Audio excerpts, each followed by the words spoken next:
So I'm gonna do a video because I have a few people asking me how I do my videos. So I'm gonna do a video here at one of my listings on what it takes to be a listing agent, things that it takes to market your listings. So I'm going to show you all the equipment that I use, or most of the equipment that I use, and then some of the techniques I use for that, and then some of the special stuff that you have to do as a listing agent. So let's go check out what I do. So I got all my stuff with me. I'm going to break it down inside. Yes, it's a broomstick. I had some people do a showing here in the house when I came to check on it. I guess they went in the attic, so they dropped a bunch of insulation. So one of the joys of being a listing agent on a vacant property is being the janitor.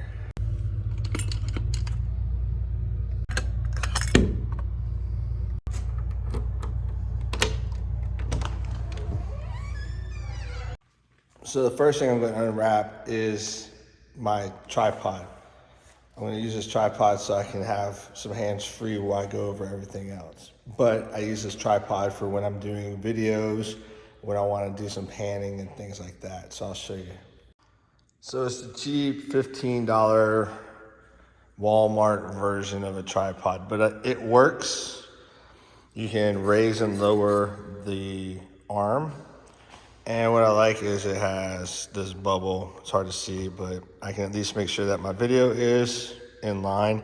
And it has two different adapters. It has this one, and then it has this one. So if I wanted to mount my GoPro for some reason versus my cell phone, I can switch it out relatively easy. So one of my toys is this mount, and I'll go over it here in a second with you.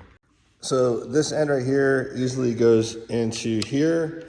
And because I have it mounted to this crazy bracket, I'm gonna have to use both hands because I've got to adjust the clip and open it up so that I can drop that piece in there, and I can't do all that with one hand. I'm not that skilled. So now that I got this mounted, I got this bracket off of Amazon. I got the Mojo mic off of Amazon. I got the light off of Amazon. Pretty much everything I get off of Amazon. But it's cool because you can put your cell phone right in here. You don't have to take it out of a case if you have a case on it. But it's very customizable. You got all these little holes, and you can put screws in it. You can even add more stuff to it. But one thing I like about it is that when I'm doing some of my shots, I can hold it with both hands when this isn't on the tripod. Or if I want to do, I did one video where I was getting low shots and I was just holding it up here and walking with it. But having the ability to hold this with two hands makes the shots a lot sturdier. All right, so now get into all my toys. Got a gimbal. I don't like that gimbal. I have issues with it. It could be operator error, who knows. So I got another gimbal. I don't like it either. Again, maybe operator issues, but I like it because it has this clip that you can put onto it. It's magnetic, so you can put your phone right to it and connect it. And it even comes with its own little base so that you can set it up and just use it for recording as well versus just the gimbal. So I've got this GoPro mount. It's pretty wonky, but what I use it for mainly, attach it to my windshield on the outside of my vehicle, and I adjust the arm and the adapters. I have a couple different adapters on here to be able to adjust the angle. I put the GoPro on, and then I can record video driving through the community without seeing my windshield or the side window, without catching some of the mirror on the video. So use that. I always bring the adapters I need because you never know what may die and need to be charged. So I bring a charger that fits plugs and USBs and USB-C so that I am not the weakest link in any of the factors. I have my selfie stick, so it also forms into a tripod, so I can just have it sitting somewhere while I'm talking. And one thing I like about this is it does have a remote. It cost me about 12 bucks on Amazon, but I can set this somewhere as a tripod, turn on the remote, or if I'm using it as a selfie stick, I can hit the remote and then I don't have to worry about the little cropping out of the arm, turning on and off the recording device. Yeah. Oh, my GoPro, right? I actually have 3 of them. This one I like to use because it's waterproof, but I also have a little square one, and then I have a knockoff version of the GoPro, but I basically got 3 GoPros I can use at any given time. I like them because they're small and they're out of the way, and sometimes they can be inconspicuous. When I'm doing other recording, I can use it to get some lower shots. Another thing I like to use, I'm not using it right now just because I want to try and prove a point, but this device right here, it plugs into the cell phone, and I turn this on, and when I'm talking into it, it gets rid of all the noise. There's 3 different levels of noise cancellation on here, so if it's noisy outside or if I'm far away, I can set it up to where it'll sound a lot crisper. Amazon, I think this was about 30 bucks or so. And it self-charges. It's like the earbud cases, so when you use it, you put it back in here and it self-charges. So you just periodically gotta charge the case. And then I got this too. This is a new toy.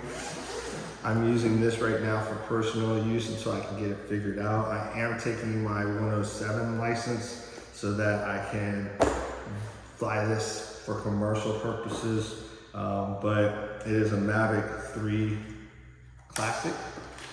The one thing I like about this is it's big enough that I can get a good hold on to it, but the gimbal on here is a lot better than these gimbals. And if you want to go and get like the Mavic 3 Mini, they're a lot smaller. You can even put them on a tripod and you use it like a little selfie stick or whatever. But you can come in and you can go like this. You can go up and down. The picture's going to stay the same. It's 5K. So I like to use this for some of my shots that I want to be dramatic with and have a little bit more of a tilt and roll, but make sure that the gimbal is working good. So that's my arsenal for the most part when I'm doing recordings.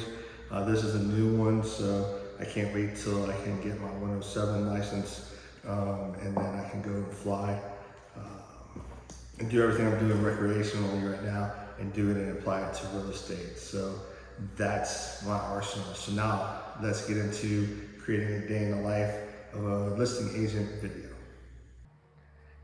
Hey everybody, I'm David Karras with Karras Randolph, and today I'm at 3340 Pintail Pond Way in Marion, Texas. So one of my fabulous listings. Let's go check it out and see what it takes to be a listing agent for a home like this. So one of the first things I do for my listings that are vacant is I always check the yard. Does the yard need to be mowed? Yes or no? If it does, then I coordinate with the seller to have someone come out and take care of the yard. Next, I'm looking at the flower beds. Are there weeds? If there are weeds, I usually go and pull them. I try to stay up on top of it so it's only a few here and a few there versus me spending an hour in the flower beds.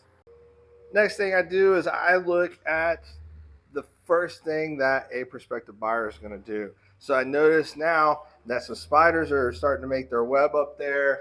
I look up, I already washed them down a couple days ago, but I look for bees building their little nests and things like that. So curb appeal is the best thing that you can consider when you're a listing agent and keeping up on your vacant properties. When you have a property, you always have people coming in and out, in and out. So one thing I do is I make sure that the lights aren't always left on, because that's just a waste of electricity and it adds to the cost to my sellers. So I make sure that nothing has been left on. I make sure that no water has been left on. I go and I just check for dust and bugs and whatever. So I've found that some people have come in and made a mess. So now I'm going to work on taking care of that. As you can see, people have opened up the attic space and dropped things. I've also found that when they did it, they've put fingerprints over the wall. And then I see they dripped some stuff. So I fall on the drips. I'm gonna take care of all that. Here I'm using the bracket. So you see how easy and smooth those turns are? It's just like driving a car. And see, so you know what I'm talking about. And then I'm using the bracket that's on top so I get some low angles and then come on up. While I'm at my listings, I always like to check my binders to make sure that I have enough of the marketing materials. What good's having a house if you can't market it, right? And then in my binders, I put things like the seller's disclosure, the survey, things like that in there too, so that when prospective buyers and their agents come by, they can look at it.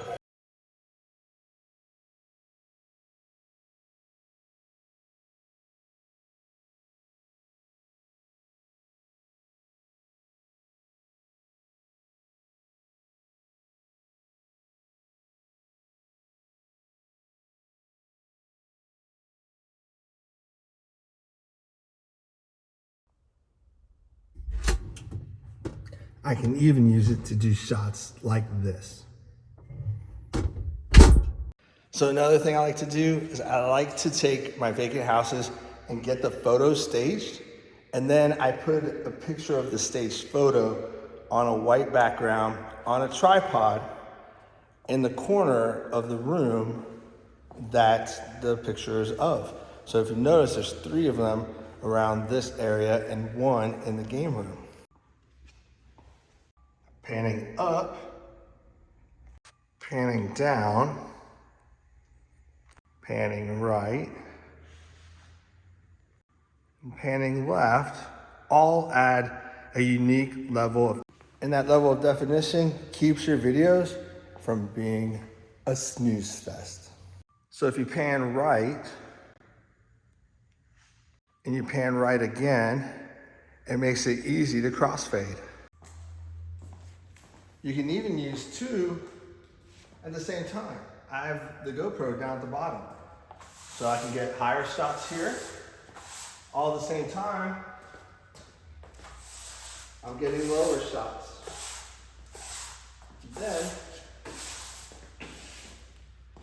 I can splice it all together. What I haven't seen yet is how I use the drone as a handheld device because of the gimbal for videos. So I'm going to do that next.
I showed you a lot of tools that I use when I go to marketing my videos.